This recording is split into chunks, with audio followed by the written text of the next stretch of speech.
जो पेशेंट कई बार हमसे पूछते हैं कि सर मुझे टोटली रिप्लेसमेंट करवाना है तो मेरे लिए कौन सी अप्रोच से सर्जरी करवाना बेहतर रहेगा, क्या मैं एंटीरियर अप्रोच से सर्जरी करवाऊं या मैं पोस्टीरियर अप्रोच से सर्जरी कराऊं। तो इस सवाल का जवाब देने के लिए हमें पहले जानना पड़ेगा कि हिप रिप्लेसमेंट कॉमनली दो तरीके से किया जाता है, जिसमें एक में पेशेंट को पूरा सीधा लिटा के हिप को आगे के फ्रंट से अप्रोच किया जाता है और एक प्रोसीजर में पेशेंट को साइड से करवट दिलाते हुए पेशेंट की बैक से ऑपरेट किया जाता है, हिप को बैक से अप्रोच किया जाता है, जिसको हम पोस्टीरियर अप्रोच कहते हैं। तो पेशेंट के लिए ये जानना जरूरी है कि जो सर्जन जिस अप्रोच से पेशेंट को बेस्ट रिजल्ट और बेस्ट आउटकम दे सकता है वो उस पेशेंट के लिए बेस्ट है।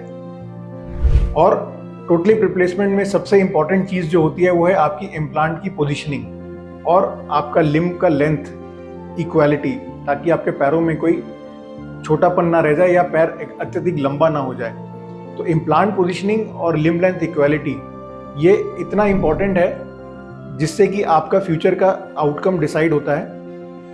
अप्रोच चाहे एंटीरियर हो चाहे पोस्टीरियर हो वो ज़्यादा मायने नहीं रखता, क्योंकि दोनों ही अप्रोचेज में मिनिमम से मिनिमम मसल्स को काटा जाता है, जो कि पोस्ट ऑपरेटिव रिहैबिलिटेशन में ऑलमोस्ट सिमिलर पेन रिलीफ देती है।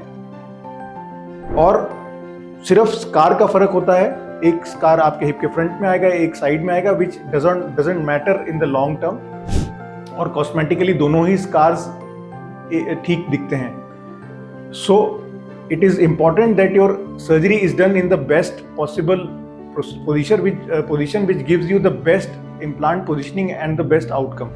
So that is more important than the approach which you think is required for your total hip replacement. Thank you.